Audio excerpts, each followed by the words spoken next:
That was entertaining. So welcome to Ethics of Pain, Religious and Secular Suffering, panel session number 3. Today we are very lucky that this coincides with our class.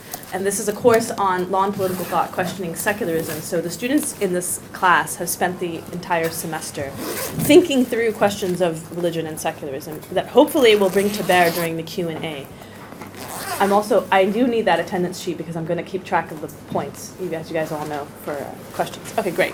So our speaker is Professor Shai Lavi, who is Professor of Law here at the Buchman Faculty of Law and Director of the Edmond Safra Center for Ethics and the Co-Director for the Minerva Center for the Interdisciplinary Study of End of Life. Both of those centers are here at Tel Aviv University. His research interests include sociology of law, bioethics, secularism, and end of life. And we could talk on and on and on about his wonderful work, including his award-winning book on euthanasia. But we're going to give him time to speak instead. Shai. Thank you, Lena. Always nice to have you around.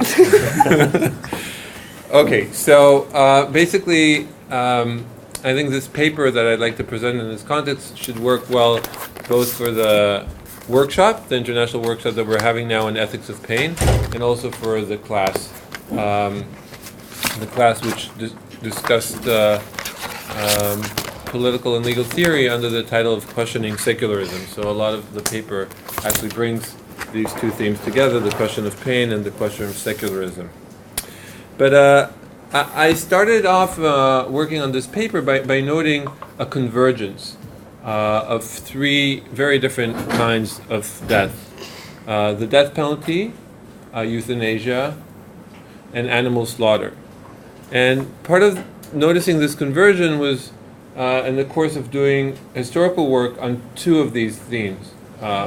So I've closely studied euthanasia, as Lena mentioned, and I'm now completing a book on the history of animal slaughter, and there were some resemblances there, and death penalty I haven't written about, but everybody else has. I mean, it's a very popular topic, so I could rely on secondary literature.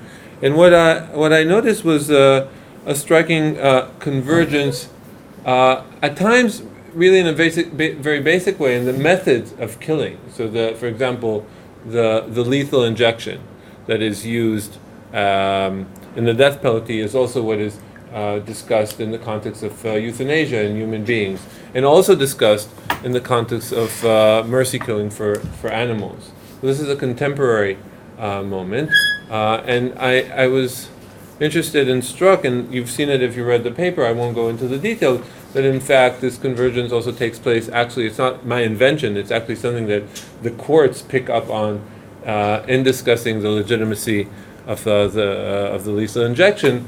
The American Constitutional Court brings in this question of comparing the death penalty with these two other forms of killing.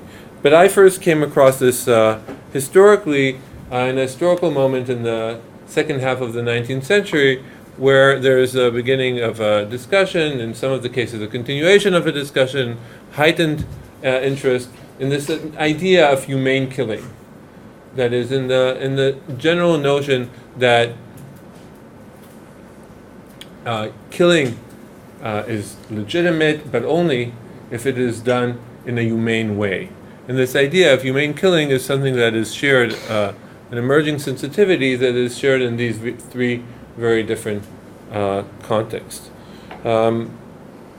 So I'm interested in this convergence and trying to make sense of this. All three deaths, or more accurately taking of life, are sanctioned by the state and fashioned by law, and all three have stirred significant legal controversy and brought about legal reform. And the riddle that I wish to present, and the puzzle I will only begin to resolve, and it's important for me to emphasize that I think in many ways this is still for me a riddle that has not fully been resolved, concerns the convergence of these modes of killing and the emergence of pretty much uniform laws and techniques of our death polity. And so part of the attempt is to understand what is the logic of this convergence, and if these practices of taking life nevertheless converge, despite the fact that they're very different from each other, the meeting ground is on some deep ethical, cultural, and ontological plane. I argue they mark the simultaneous decline of an older ethics of death and the emergence of a new one. The traditional ways of taking life and different forms of suffering that accompanied them have become intolerable.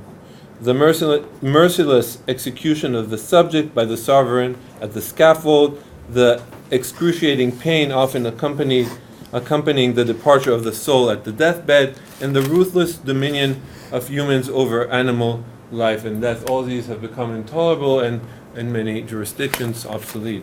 With the advancements of modern ethics codified into law, new methods of killing have replaced older ones. So I'm interested in this convergence, and in some ways it can be seen as a convergence of death that take place on different planes. The relationship between humanity and the animal in the slaughter, the relationship between humans and humans in the euthanasia debate, in the death penalty debate, and the relationship of God, so to speak, to man at the end of life. How do we make sense of this idea of humane killing, that you're allowed to kill, but it has to be humane? And one possible answer that I reject from the outset is hypocrisy. That is the argument that, in fact, what humane killing does is an attempt to legitimate the act of killing. So that we say, in order to make the taking of life seem more moral than it actually is, we do the killing in a way that is humane, so it's a mechanism of legitimacy, of legitimation, and there's an hypocrisy involved in this. That is, that we don't really care, we only want it to look like everything's going fine. And I reject this argument of legitimation or hypocrisy because I think we need to take the sensitivity to the suffering at the taking of life, at the end of life, at taking life, should be taken seriously. That is, that I think it's a true sensitivity that we've developed, and so I want to try and make sense of it beyond arguments concerning legitimacy. And in the final analysis, the aim of the presentation of the paper is to understand humane killing by contemplating its fundamentally secular nature, and conversely to deepen our understanding for our secular age through a critical examination of humane killing. The critique questions the way champions of this emerging ethics portray their position as enlightened secular moral progress, so that I even didn't need to reject from the outset. That's clearly not the story. I don't see it as a story of moral progress, without arriving at the opposite conclusion, which reduces secular ethics to the dynamics of power relations and wanton violence. So there's a historical part to this discussion, which I won't go into in detail, and if you've seen the paper, you know some of the details of how, more or less, at the end of the 19th century, during the second half of the 19th century, toward the end of the 19th century, there's these new public interests and concerns with old ways of killing and the development of new ways of killing. The death penalty is reformed in a way that now the question is how to execute, whether hanging or electric chair later on, or the lethal injection even later, how to kill without causing pain and suffering, whereas previously it was taken for granted that this form of killing, the death penalty, would involve pain and suffering.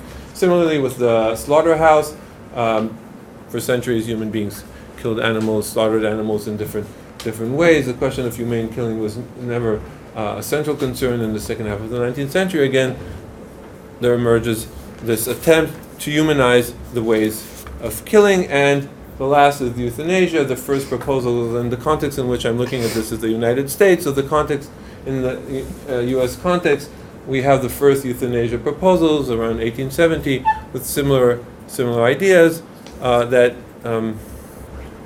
dying as a process needs to take place in a humane way, and killing becomes a legitimate, or at least discussed as a legitimate way of doing this. Now, the parallels are not complete. Obviously, euthanasia death penalty takes place in the United States in the second half of the 19th century. Euthanasia doesn't take place in the United States till today. So the analogies are not full and not complete, but they suggest a certain projection of what it would mean to have these practices being practiced morally. So what all three cases share most prominently is the anxiety associated with the painful death, the new sensitivity to the pain that accompanies dying, which developed no later than the early 1800s, was gradually translated into social reform. And so what I look at in the paper is three aspects of this convergence, an attempt to understand first, before the reasons, just to understand the phenomena. What exactly do I mean when I say that these three deaths converge? So one aspect of this is separating pain from death. That is the idea that the act of killing itself is taken for granted, by which I mean remains to a large extent legally unquestioned. And what becomes a legal concern is the way in which death takes place. So there's a separation, acoustic separation almost, between the taking of life, which remains unquestioned, and the way in which this happens, which is reformed and humanized. And I'm interested in this division. A second point is what I call intolerable pain. So unlike the Benthamite calculus of pain, which suggests that we shouldn't cause unnecessary pain, I think that the position here in these cases is more radical. It's not that we balance pain with other kinds of utilitarian advantages, but rather that even a limited amount of pain, so to speak, becomes intolerable. So the classic example is the death penalty, where I give the example of the Provenzano case, which is one of my favorites, where the court says, of course, the death penalty is legitimate, and the best way to do it is with the electric chair. But what we really need to be concerned about, and this could turn the electric chair into something unconstitutional, is if the wrist is tied too strongly and causes pain, right? And so that becomes the issue. So some aspects of the pain involved in the bringing about death become totally intolerable. And similarly with the slaughter of animals, if the animal suffers 10 seconds more than it's supposed to, that becomes somehow a problem. So I think it's beyond a simple calculus of pain. And the third phenomena that I point out to is the phantom of pain, and the idea is that in all of these three deaths, there's a concern not only with the sensation of pain but also with the appearance of pain. So the very fact that the animal, the person, seem to be suffering from pain itself becomes a problem, and there are ways of both sort of discussing this as a problem and also alleviating this as a problem. So and we can discuss this in the Q&A. After I lay out the historical phenomena and these three aspects of convergence, I move to try and understand the underlying logic. And basically I offer three different explanations. And I'm unsatisfied by the first two, and the third one is not quite a complete explanation, but the way it goes is as follows. So the first kind of explanation that I offer is under the idea of the secularization of pain and death, or the ideas of disenchantment, and here I follow Weber. And the argument is that dying, once a transitional moment from this world to the world to come, gradually became a this-worldly event. And this is something that Weber discusses in other contexts, but I bring this discussion to talk about dying, which is related to to euthanasia, to the death penalty, and and to animal slaughter. And in all these three cases, one could argue that in the past, these processes were somehow enchanted. There was religious meaning imbued to all three, to the act of taking life in the death penalty, to the moment of death at the deathbed, and to the ritual slaughter, and that in the process of modernization and secularization, these acts have lost their meaning and sense, and consequently the pain that is associated with them became senseless and hence intolerable. So this is the Weberian argument about secularization. Then I consider a second explanation, almost the opposite explanation, following Girard, and an idea that all three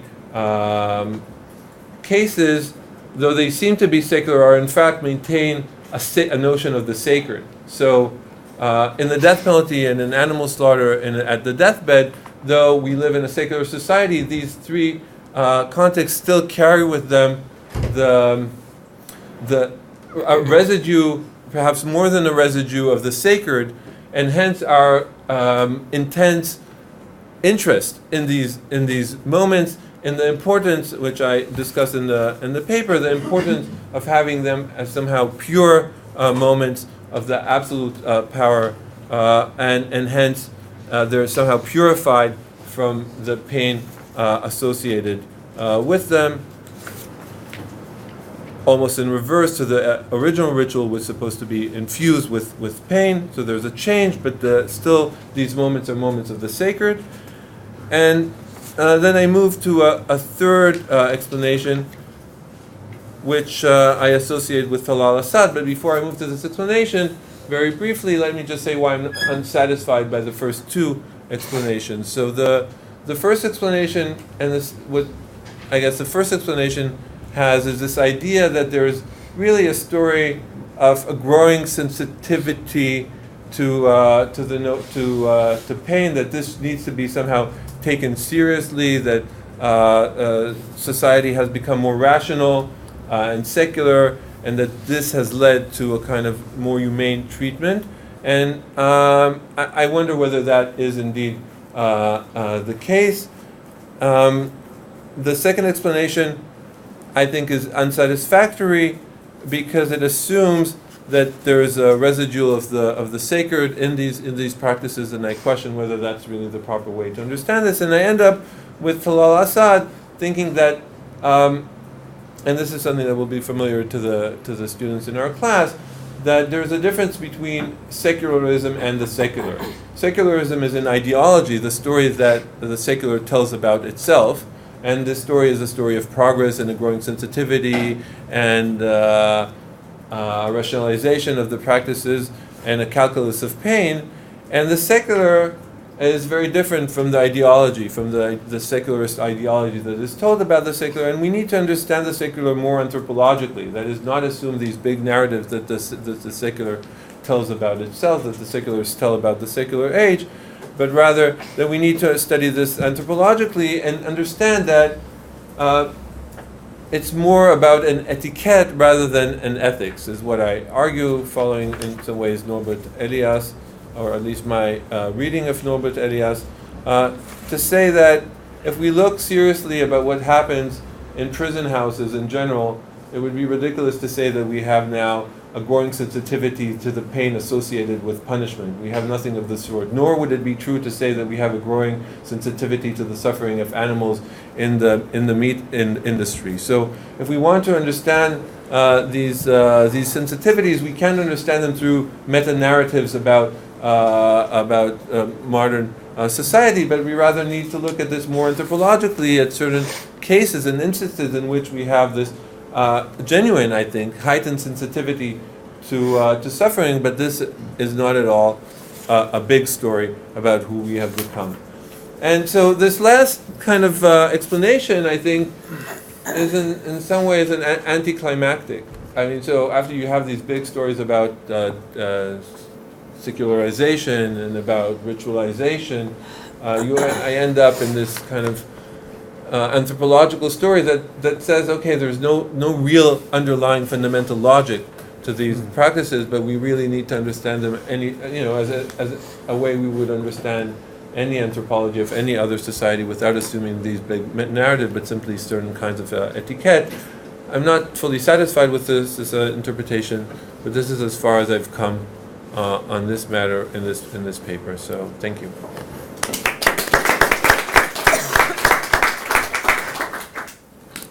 Our respondent is our very own Professor Khaled Furani, who is Associate Professor in the Department of Sociology and Anthropology here at Tel Aviv University. He received his PhD in Cultural Anthropology from CUNY, and his fields of expertise are Palestinian society, social linguistics, secularism, and social theory. Khaled. Thank you for inviting me. Do you hear me in the back? Yeah. That's better. Thanks, Lena. I don't know what to make of your selection that I comment on your paper today to Shai to alleviate the pain of my commentary. I was chosen to comment on this one on the first day of Ramadan, so my comments won't be as feisty to save you the pain. Speaking about pain, but from the pain of my fasting. Tomorrow.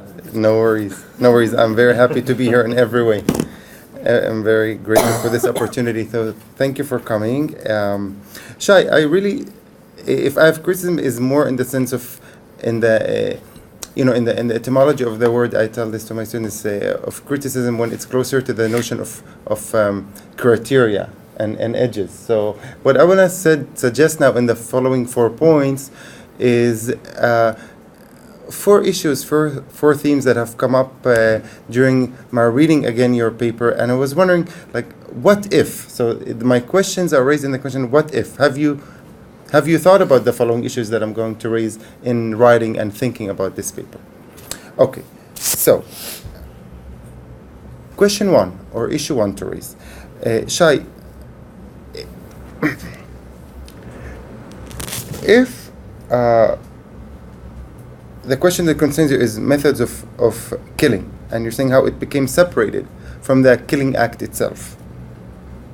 The methods of killing, whether it's in the death penalty or euthanasia or animal slaughter.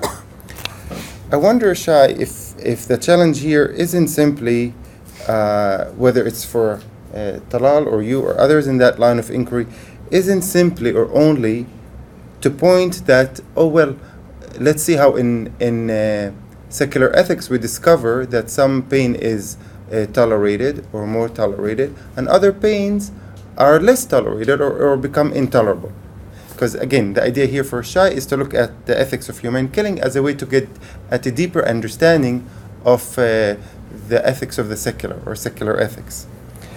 But maybe I wonder, Shai, it occurred to you to think that the dichotomy or the pitting here shouldn't be simply between more tolerated pain versus less tolerated pain, but also to actually what counts as pain and what simply doesn't.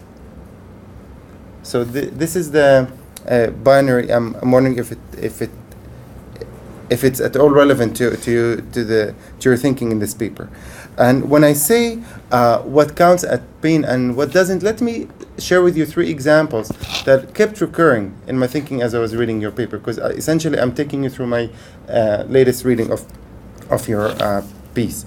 Is that it's not that simply, again, some pain is acceptable and others are unaccepted, but what happens to entire realms of our lives, our modern lives, that don't count as pain, yet what could argue they are essentially painful?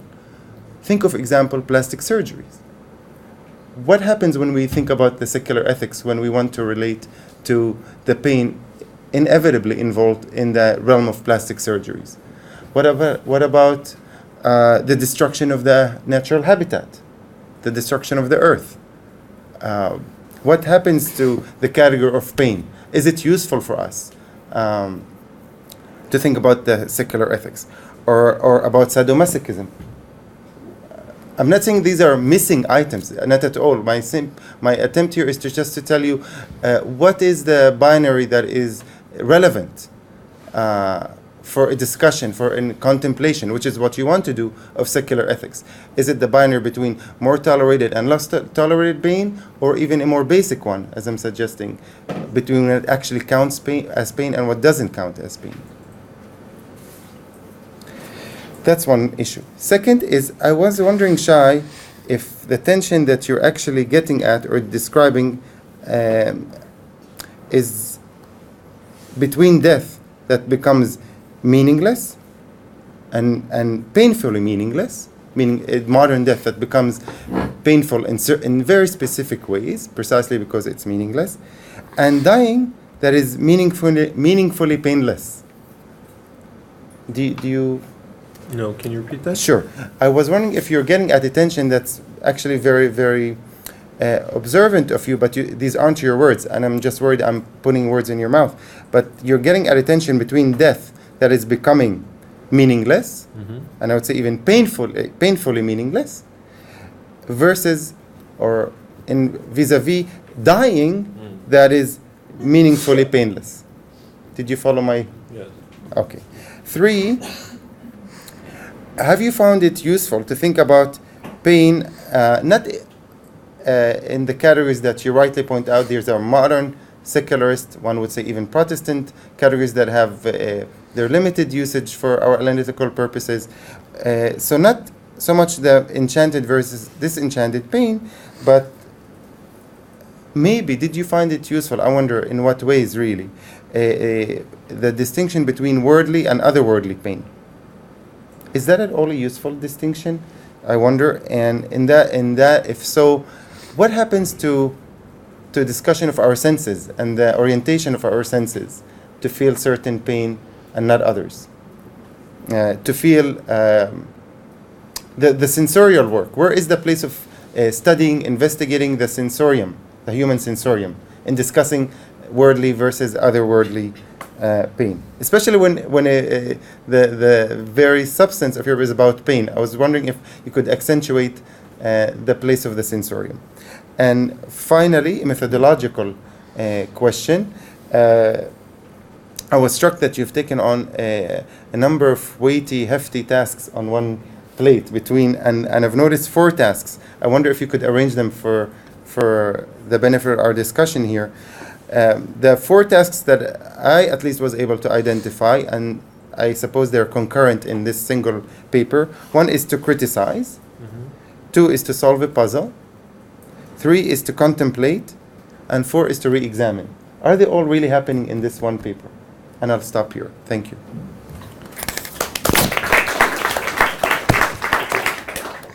Do you want to respond? Or take questions? Maybe I'll respond to one briefly Okay. short. So I'd like to start with point number 2, and maybe related to point number 1. But you ask whether the distinction in the paper is between death becoming meaningless and dying become meaningfully painless. I don't think so.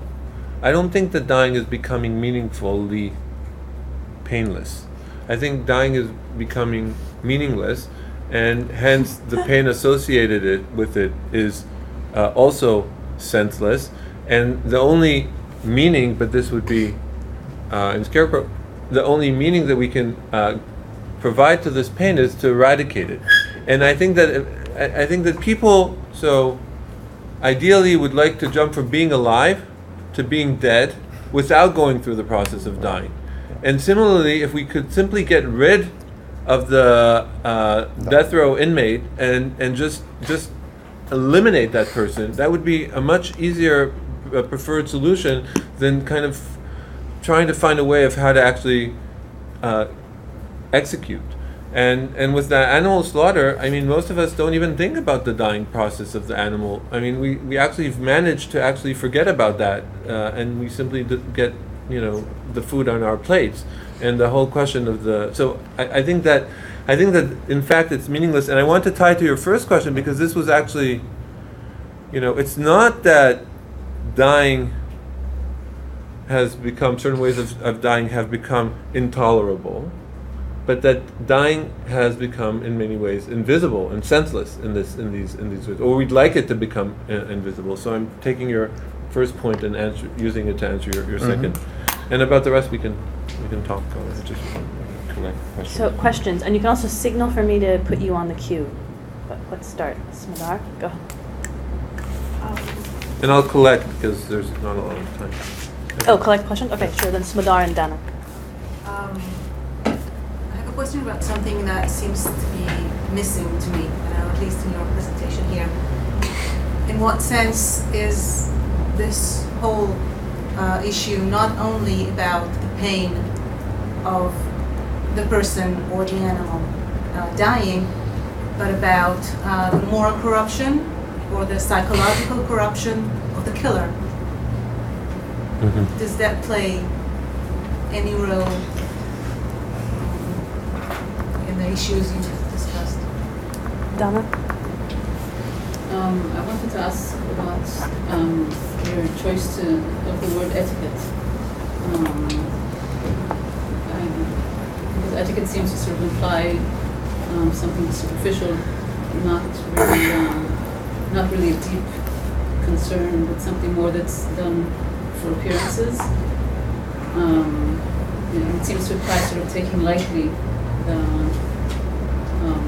concern for pain, which you said at the beginning you were not taking it lightly. So I wondered why you chose that word, and also if you seem to imply that ethics needs to be this coherent meta narrative in order to be considered ethics, and if it's not, then it's sort of demoted to being etiquette. And can ethics be not coherent and still be considered ethics? Why don't you do these? And then Okay, so these are tough ones. So the Smadar, what about the moral corruption of the moral status of the killer, and how to make sense of that? So I think that that sensing pain and causing pain go together in these stories, and they go through a similar transformation. That is, so think of the punishment, the death penalty. So when we can make sense of the fact that the criminal, right? When we can make sense of the pain of punishment, the poena was mentioned earlier today. When we can make sense of the pain of the punishment, this would work simultaneously both for the criminal and for the executioner. That is, the executioner will be morally justified in causing this pain because this pain has a sense. It's in some sense it's understood to be, it used to be understood that punishment needs to involve a suffering, because this is exactly what expiates the crime, for example. And this is something that would make sense both for the at least ideally, or in the imagination, would both work for the criminal and for the executioner. And you can see this actually in Foucault's Discipline and Punishment in the first 4 pages, where he describes this awful execution. And you can see how, on some level, this terrible suffering and pain makes sense, not on both ends of the process. So I guess that's. Then I think you're right that etiquette, if it's taken too, that etiquette may not be the best word, and let me try and explain why I used it. I don't want to think about it as something totally superficial, but I wonder. But I do want to understand it as a local customs, right? Sort of the idea of local customs rather than a rational framework that is applied in a consistent way across the board. And so maybe you're right that when I compare it, following Elias, to table manners, that it seems like it becomes kind of shallow. But I wonder whether our table manners are really, our table manners are not just about appearances. I mean, we take them really seriously, and when people eat with their hands or do double dip. I wasn't thinking about that. The sure double dip. The different cultures have. So yes, so it can become serious, and so. But I was trying to catch some of this. I think it's basically, on some level, it could be seen as a difference between morality in the Kantian sense and ethics in the way Hegel uses it to talk about sort of grounded customs. But in Hegel, there's also this idea that it's all part of a very broad rational framework that is embedded in practices. So I don't have the word for what I'm looking for. Sean. Hi, Shai. So my question is maybe a bit more based on the paper itself, and harkens back to your book too. And I speak now as my life as a poet as opposed to as a physician. As a doctor. I didn't say profession. Anyway, so if I understand your book and your paper correctly, there was aesthetics. There was the question of aesthetics running through, especially towards the conclusion. But beginning at the start of it, when you spoke of a gratuity or gratuitousness of death. And I'm wondering what the implications are for the different aesthetics of the 18th century, at least in America, to the early 19th century, which was witnessed in that sense of euthanasia that you describe as the good death. People living in order to be close to God, and that death being the great lens in order to see how that life in accordance with God was manifested. But the key being that it was witnessed, and that the aesthetics were that the person was meant to be in a state of trial and was through the grace of their faith lived a good death. Whereas in contemporary, speaking of now, you mentioned aesthetics of invisibility. Yeah. And I'm wondering what the difference, what the implications of that are. And for me, the touch point, or perhaps the moment where I see that getting a kind of chilling aesthetic sense for me is the description in your paper where you talk about the use of paralytics and the argument around paralytics for the dying prisoner, such that we can preserve ourselves from a sense of suffering. That the agony of someone going through a death row kind of experience with drugs, we can prevent ourselves from suffering because we'll paralyze the person such that they cannot visibly suffer. Although they may be suffering horribly, they just can't move. So we have the 18th century, 19th century witnessing of suffering that is phrased as a good death in relation to God. And in 2016, we have aesthetics, at least in the death row circumstance, of aesthetics in which paralytics are given so that we can prevent ourselves from witnessing suffering of someone being exterminated. I'm wondering what the implications are in aesthetics. No. I'm just wondering, in the case of the death row prisoners, if we try so much to diminish the pain, is there any place for revenge?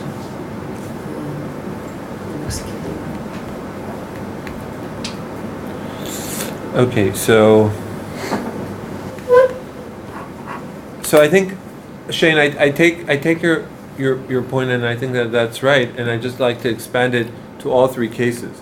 So I think it's true, first of all, of the death penalty, that it used to be a public spectacle, and that in many ways, but not entirely, the whole scene of punishment itself has become invisible. The court is open to the public, the prison houses, and to a large extent, but not fully, the execution, we can talk about this in a minute, has become invisible.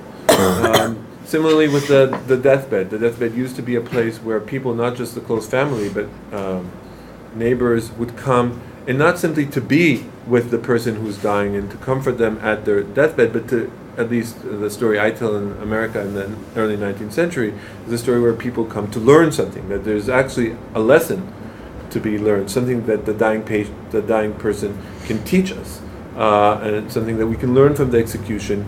And with the animal slaughter, obviously, or not obviously, but people didn't crowd around to see the slaughter of animals in the early 19th century, but it did happen. And what happened in the mid-19th century is that there are laws specifically prohibiting people from watching this, especially children. So there are laws that remove children from the scene of the slaughtered animal, and slaughterhouses, more generally like the prisons, are moved out of the main cities into places where they're invisible.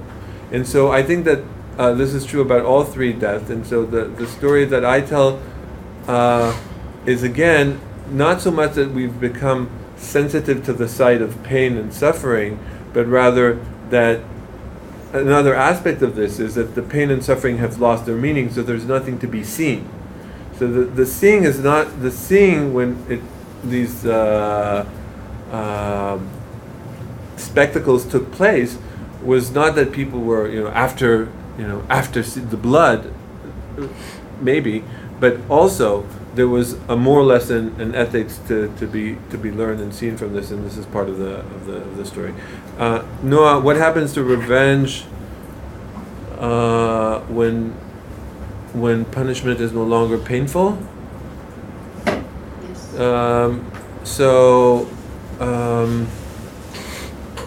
Well, I think that on some level I'd like to acknowledge the fact that it's very hard to justify punishment through revenge. Today, the way we justify punishment is exactly by denying the idea that what is taking place is acts of revenge. We're saying that what is happening is social control, management of risks to society, prevention, deterrence, etc. But we no longer use an eye for an eye, tit for tat, to justify the way we punish. Now, there are exceptions to this, and it'd be interesting to think about these exceptions. But I think this is a general idea. Tiffany? So my question focuses more on what you said toward the end of the discussion about not feeling anything for animals or people in pain, and that people, you don't think that it's the reaction of people saying that they feel the pain. And I wonder if that's necessarily true, because especially with the reactions to what happened in Cincinnati with the gorilla, are you aware of that? Remind me of the gorilla? There was a gorilla in Cincinnati, and a little boy fell into his cage in the zoo, and they euthanized the gorilla. And there's been a huge outcry that they shouldn't have killed this gorilla, and now it's turning into a whole lawsuit, and they want laws to protect animals. And my thinking is that that's a clear example of people feeling for animals and feeling for people who are euthanized. And so I kind of wonder if you could explain that point more, or show me how that doesn't show that people are feeling emotional, or saying that they understand the pain that these people are feeling as they're euthanized. Okay. J'ai oublié votre nom. Thank you, Shai. I like this provocative thing, putting together these three things which are thought in different ways.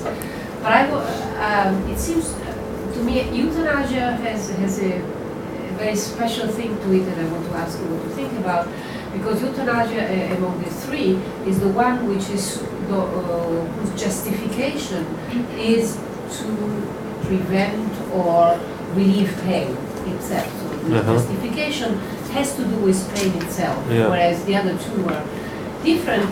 And in a way, it's the least accepted. The least, although, for example, in France, I don't know, here when you do polls, 90% of the people would want to be legalized, but the fact is that it's not, and it's legalized in very few countries, very, very controversial, more than the death penalty.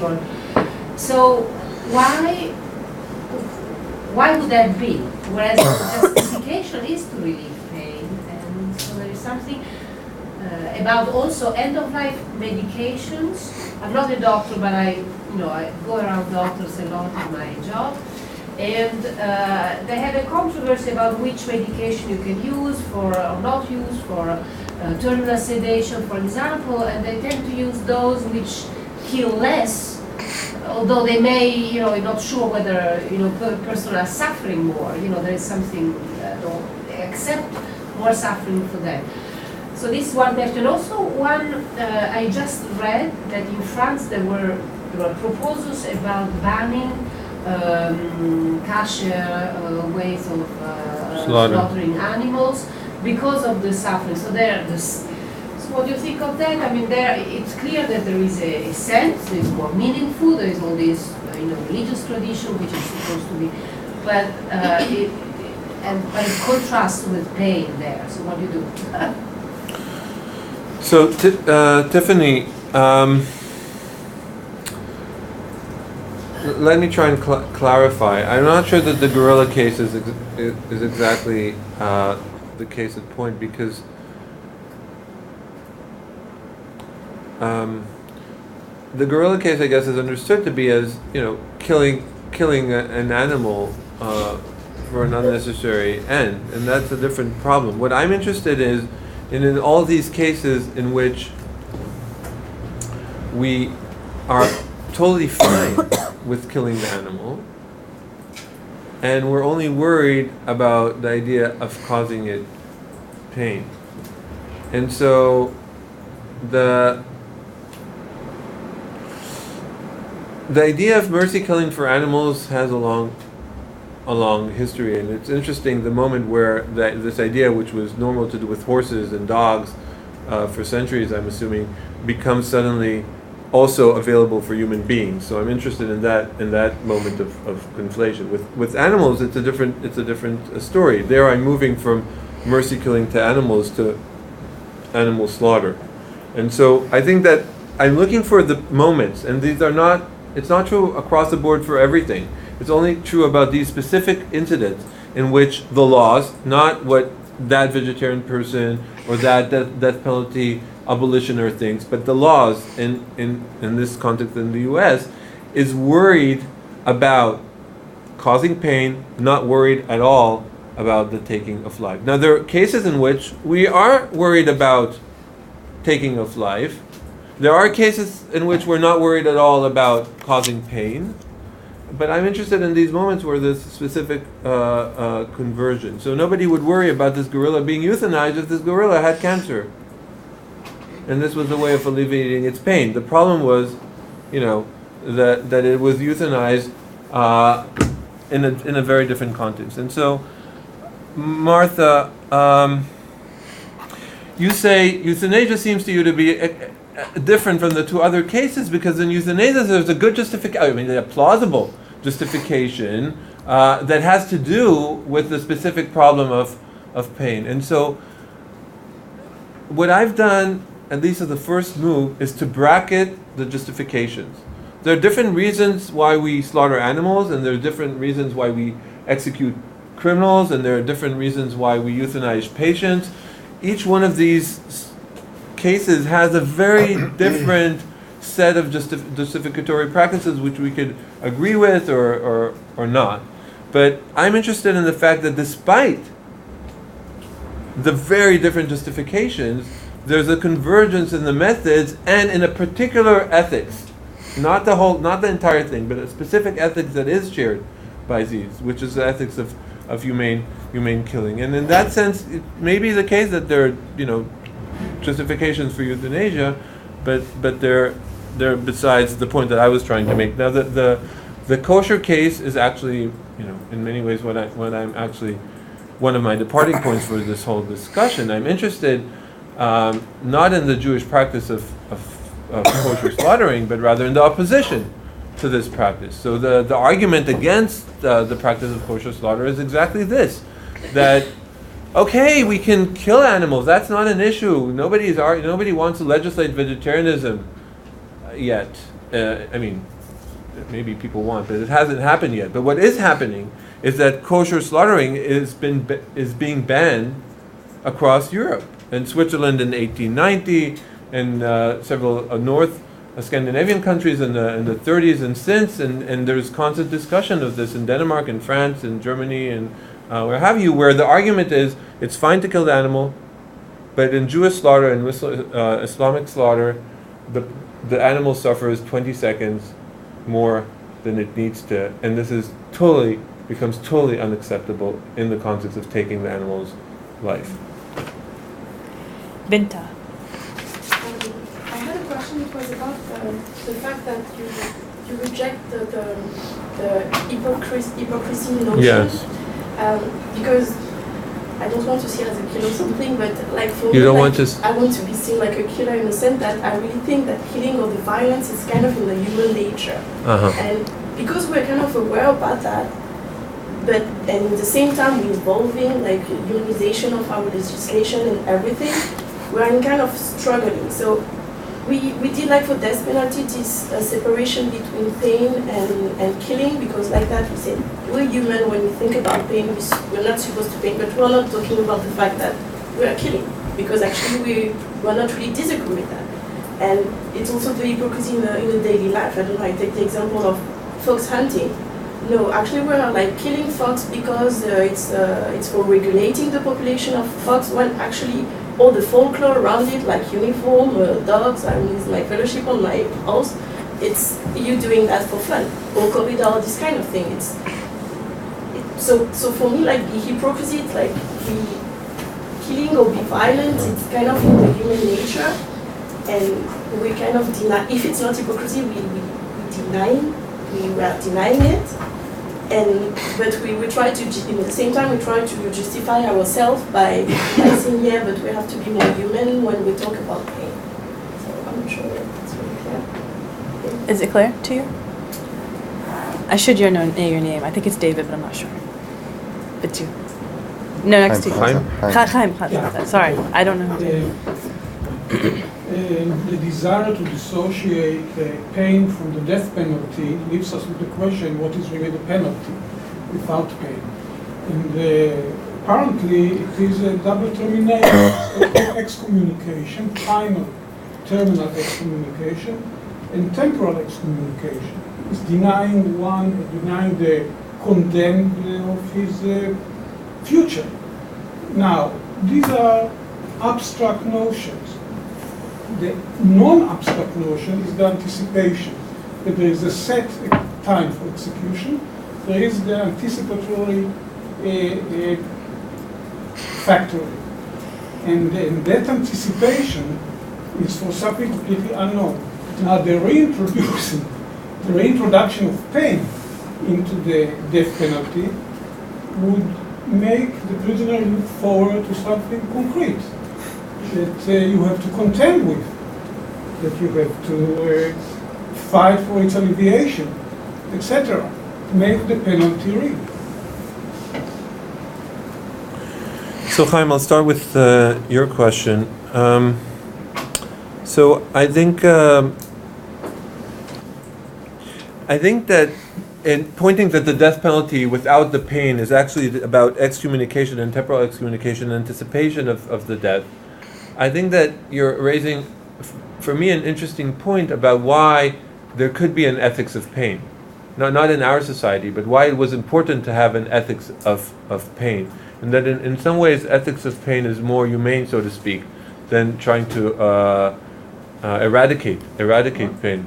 Because when we don't even want to cause the criminal pain, that means that we don't, we totally discard that, excommunicate them, right? Get rid of them, simply annihilate them. When it's important for us to cause pain, maybe, it needs more thinking, but maybe it's a relationship, and it's also taking a responsibility, and it's also a kind of sharing a world with that, with the criminal, precisely because we're causing pain. And I think maybe in a different way, the same could be said about the animal. That is, again, I need to be careful in saying this, because it's obviously complex, but it seems to me that there's something totally dehumanizing, so to speak, in act of killing the animal without causing it pain, and that it belongs to the taking of life of the animal, that it's a cruel act, and there's something in expressing this cruelty that belongs to the nature of taking responsibility of what you're doing when you're taking life. And so doing it in a way that is totally sterile, totally without causing pain, I think becomes extremely suspect. And I think that the death penalty without pain, the lethal injection, is really horrific. In this way. It's too hygienic that makes it unhygienic. Yes. And Binta, and maybe this is related also to what you were asking about the hypocrisy. I mean, obviously, there are many examples in which we are, trying to legitimate different things in different ways. But if what I said to Chaim now is true, then this should be what we would be worried about. Not that we're trying to, do the same thing but feel good about it, but that we're actually not doing the same thing. That hunting, when the story is that what you're doing is regulating populations, is not simply moral way of doing what we always did, but rather is perhaps doing something different. That is, the act of hunting is changing when people actually think that this is what they're doing. So at least, I'm not sure about the hunting. Maybe in the hunting the hypocrisy is stronger, but I think that in the death penalty, that it seems to me that that's what's taking place. It's not the same act of punishment. It's a different understanding of what punishment is when you do it without causing pain. Definitely dying is different, and killing animals becomes industrial in this way, perhaps. Sivan? I think I'm entertaining the idea that nothing has meaning other than the meaning you give it. And I'm thinking, I'm wondering if we lose the enchanted meaning of death, even lose sight of it, of death completely. What are the implications? What do you think the implications are on the meaning we have for our life? And while thinking about it, I was remembering all the death, the heightened death we see in the media. And I'm thinking maybe because we lose the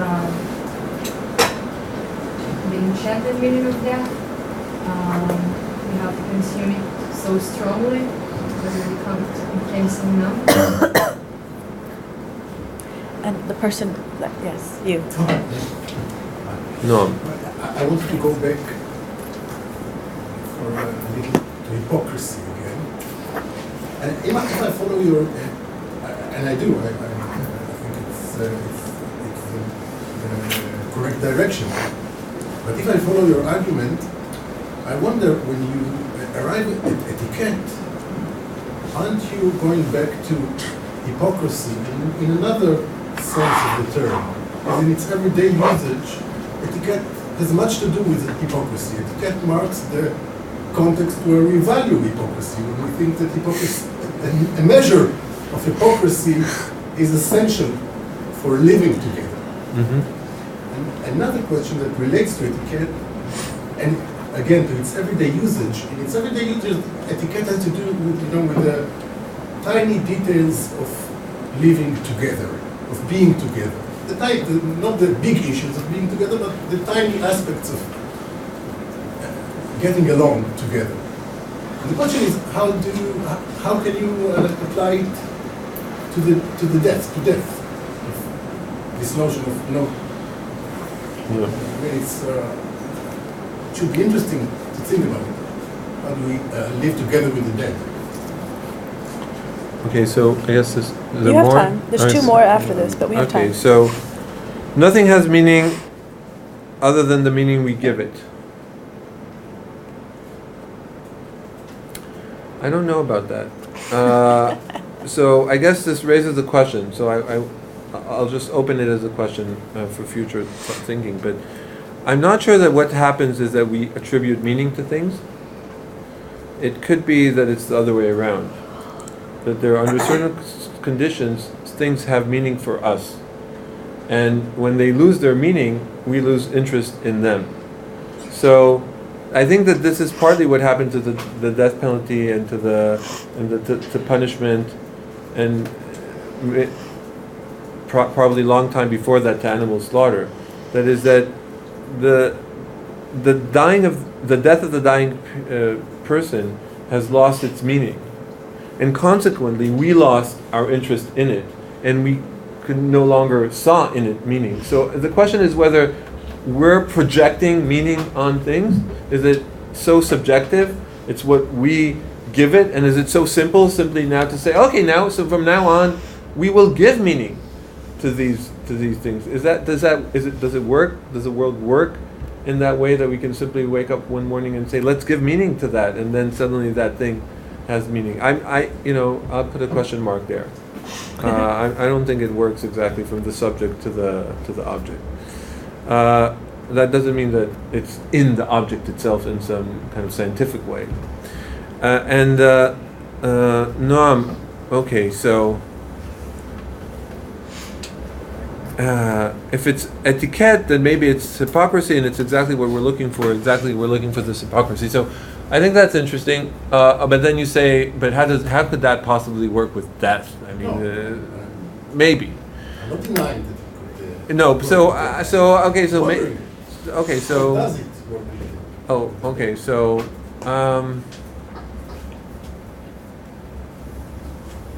So again, the question is, what can we make sense of the fact that in these specific cases, suddenly we become sensitive to this notion of pain and suffering? And so there is something about, sitting around the table and eating is different, including the double dipping.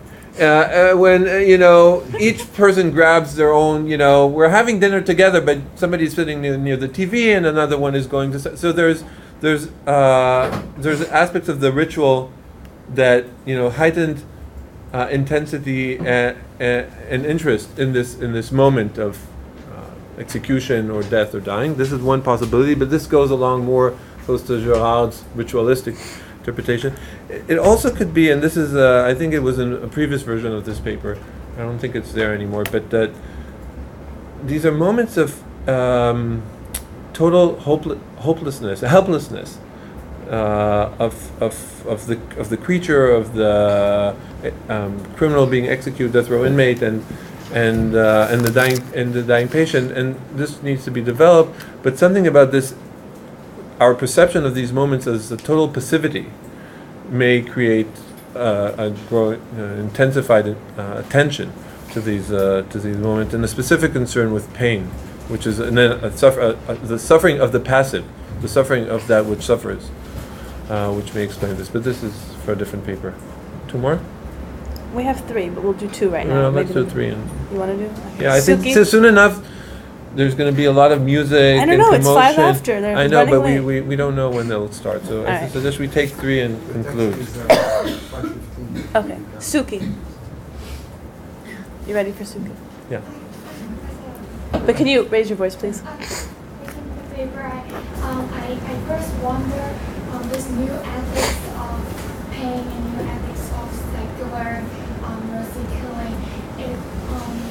I agree that it separates suffering from death, from a body in pain, from dying body. Do you think it also separates physical pain from emotional pain, individual pain from collective or communal pain as well? Like in the case of death penalty, we actually changing the method of execution will not really ease that person's fear. So at that moment, he is still like emotionally painful, maybe. And also, people who went through euthanasia, like his or her family members and parents, children, kids, they might suffer from the loss of their beloved one and the mourning of not only people very close to, but also the collective community, like in terrorist attack or Holocaust, like as the entire human being. Like, but I feel like this new ethics, it focuses more on individual pain, but on one hand, but on the other hand, I also feel like it kind of like use the minimization of the criminal's physical pain to ease the social instability, to feeling, to help people to feel less. Okay, I understand. And then 1 point. We don't have time. I didn't even have to do it this time. Drew. Thank you, Suki. Yeah, just two quick examples around the issue of death penalty. I was wondering if you had a response to. One is the tradition, at least in the United States, of offering the prisoner the last meal, so that instead of simply propelling them directly into death, or simply doing away with pain, you actually give them a last experience of pleasure for them to look forward to before the death. And going back into the ancient world, as a philosopher, thinking about the death of Socrates, kind of the prototypical birth of philosophy at the point of his death, and how it's portrayed by Plato as a pain-free death. You know, the hemlock simply progresses up his body. But he also talks about most people would postpone the time of death and do a little more drinking and partying. But I have so little fear of death, I'll go directly into it. And there's a whole different kind of metaphysical context, obviously. But it's interesting that philosophy begins with this execution that is very explicitly portrayed as absolutely pain-free, except for his mistaken followers. And our final question, Mickey. I'm convinced that you convinced me that there is this process of turning pain into meaningless. But I was not. And I wonder, I can also see it like in the love of war, for example, that you reduce, there is a tendency toward preferring weapons that are less painful for a population or the army that but do you really think that, are you sure that it has to do with the meaningless of death also? If pain became meaningless, does it also mean that death became meaningless?